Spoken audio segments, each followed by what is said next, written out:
Hello, I'm Mayor Frank Ortis, mayor of the greatest city in this country. There are 18,212 cities, towns, and villages in the United States. I happen to be mayor of the greatest city. Tonight, I'm going to give you the state of the city in 2012 of what's happening with our great city. And I want you to be the first to hear about the numerous things we have going on in our great city. And you heard me say great city a lot of times, and I mean that. We have a multitude of city projects that I wanted to inform you about tonight. And of course, Mills Creek, 27 acres right to our south, right behind me, already broken ground. There are 700 multifamily units going into this project. It's going to be a gated community. Already have the approval for a roadway over that canal that borders to the east. We're getting a traffic light there at that intersection. It is a beautiful amenity to our city. And of course, we're contemplating our civic center right in our city center. That to me is a dynamic part of our city center. We'll be able to have our graduations for our high schools, all of them, where it's a project that has removable seats so the venue can be changed for different things. And we're excited about that. We're going to make that happen. Just south and west of City Center, under the old former Raintree property, Hoyer Homes Limited, LLC, building 32 acres of a great development. We like the progress that's going on there, and we think you're going to like it as well. We're also working with U.S. Department of Housing and Urban Development, HUD, with projects that will help our city. Senior housing, and working with Broward County and the state for SHIP grants, all those that we've already received, and working to, again, receive these grants to help you, the residents of our great city. This is big. It's community development block grants, which we've used to weatherize many buildings in our city. Many of you have used those, and we want to continue to do that. So that's what we're going to do. On our budget, you, the residents, know that we've made some draconian cuts in the past on our budget process.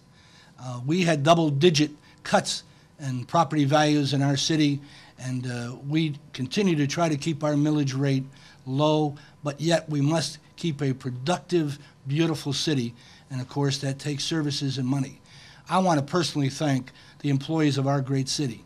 They stepped up to the plate when things were bad. $17 million in concessions, retirement concessions, and those kinds of things that helped us, and that's why we're better shape today, because of all of those great employees.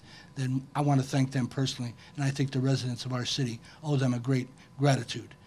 We're not out of this great problem yet, but we're getting there. We're very unique in the city of Pembroke Pines. We have a great charter school system, and our charter school system is A-rated. And again, I want to read something because I think it's such in detail. I want you to get the full flavor of it. The January 31st Sun Sentinel cover story reported that the Pembroke Pines Charter Middle School's Central and West campuses are ranked as the #1 performing middle schools in all of Broward County and are tied for the 14th for the entire state. 14th for the entire state. Since 2007, all charter schools have had an A rating. But despite our successes, we face challenges. We face budget challenges. As you know, we're trying to share all of those millage issues from the school board of Broward County School District with the city of Pembroke Pines. And we believe we're going to be successful in doing that. But there are challenges there, but we're doing very, very well.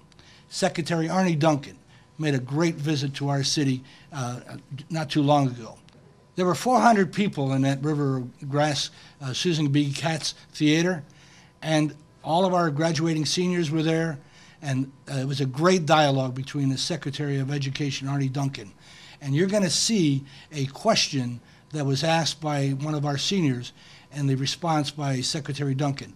We thought it was important enough that you hear the entire question and the response. In my opinion, our schools have done an outstanding job educating our students.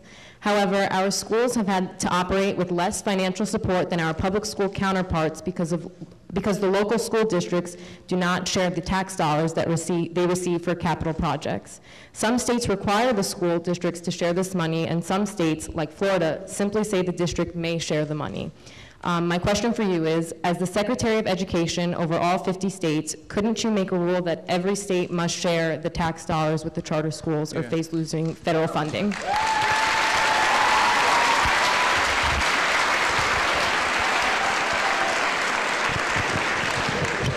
It's a great question, and let me come at it from a broader standpoint and come back to answer it specifically. What troubles me so much in education is we have so many false debates. We fight about the wrong things, and then when we do that, young people fall through the cracks. So we have this whole debate of charters versus traditional schools. And I always say, I can't find a 6-year-old or 7-year-old anywhere in the country who knows or cares whether they go to a traditional school or to a charter school or to a gifted school or to whatever school. Our children want to know, do I have a great teacher? Does that teacher care about me? Am I learning? Am I safe? We need a lot more high-performing traditional schools. We need a lot more high-performing charter schools. We need a lot less low-performing traditional schools, a lot less low-performing charter schools. There's nothing inherently good or bad about a traditional or charter. I just look at results. I look at outcomes. This school happens to be a charter. This school has amazing results for young people. We need to support schools like this in every way, in every form or fashion. My understanding is you have a waiting list of 11,000 young people. I'm so thrilled to meet with all of you, but my heart breaks for those young people who are looking for a better opportunity, and we can't give them that opportunity. How is that good for this community or for the state or for the country? So where we're seeing real success, we need to replicate it, let schools like this grow, let traditional schools that have a long waiting list grow, and where we have schools where it's not working, we need to do something radically different. So I think the example here that you guys are setting is extraordinary, but we have to find a way for those 11,000 young people and their families who are striving to get a better chance in life. We have to find a way to give them that opportunity and give you guys a chance to serve more children. Funding, whether it's a traditional school or a charter or whatever, funding should be the same. The money should follow the children. So it's...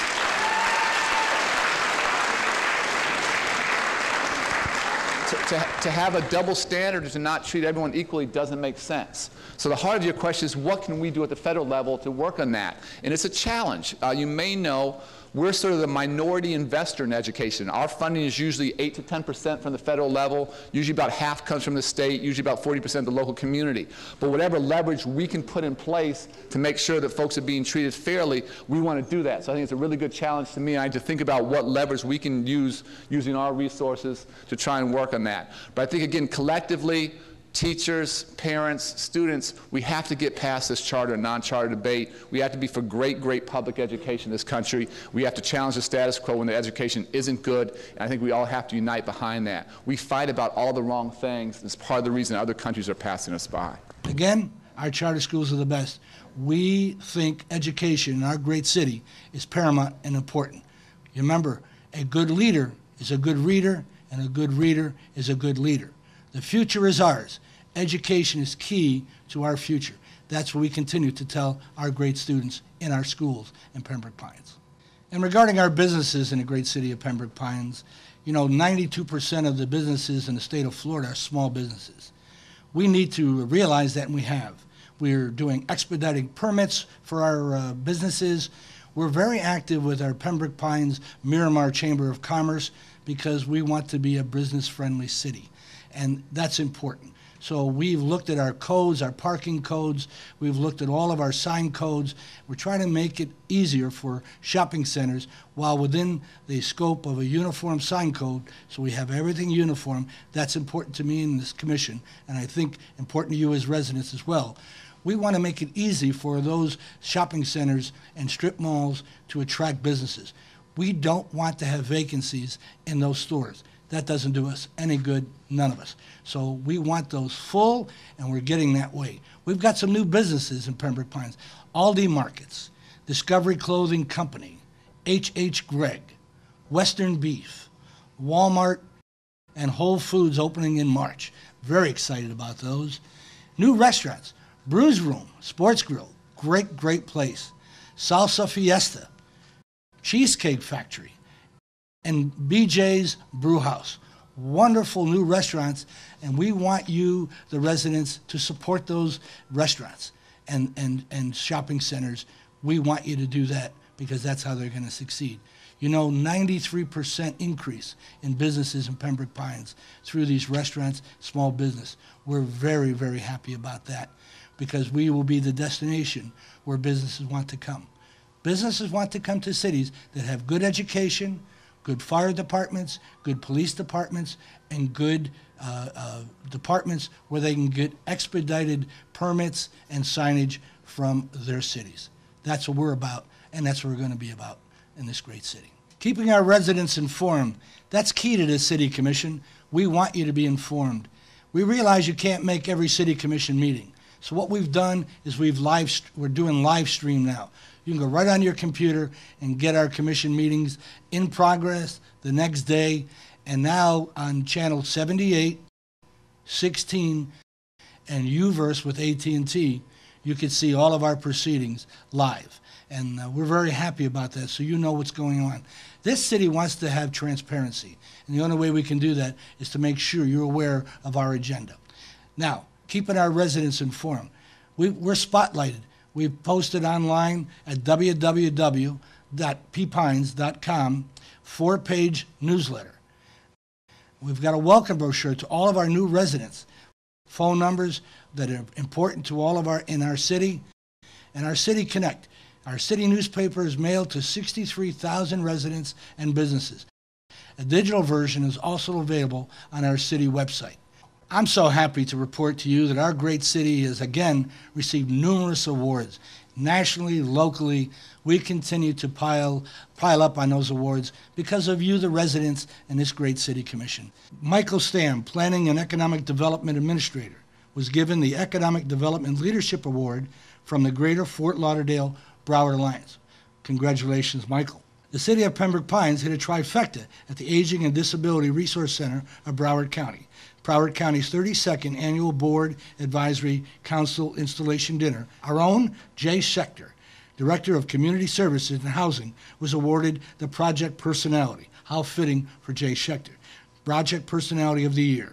The city of Pembroke Pines received a 30-year full share contribution award, and City Attorney Sam Gorin was named the Volunteer of the Year.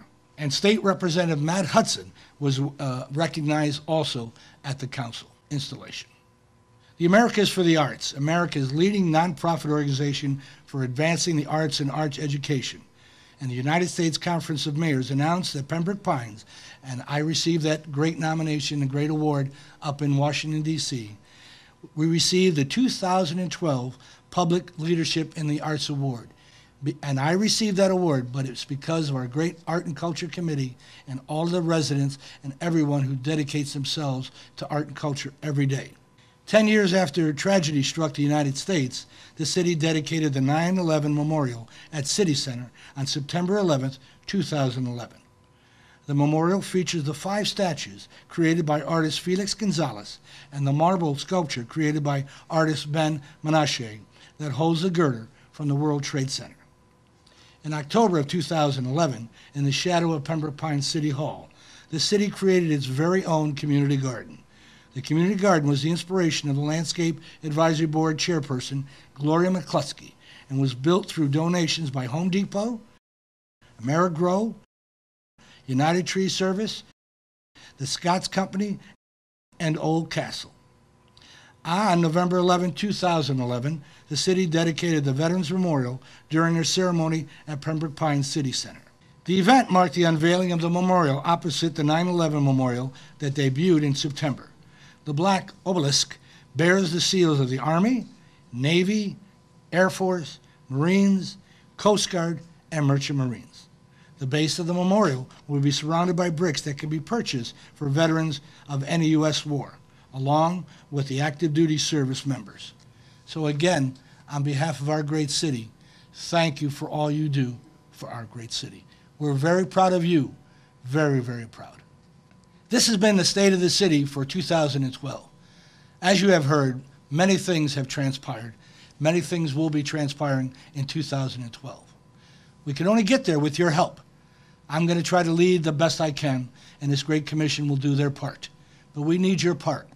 Every day, we need the great residents of our city helping this beautiful city continue to get awards that we have been getting. So again, thank you. Thank you, the residents of our great city.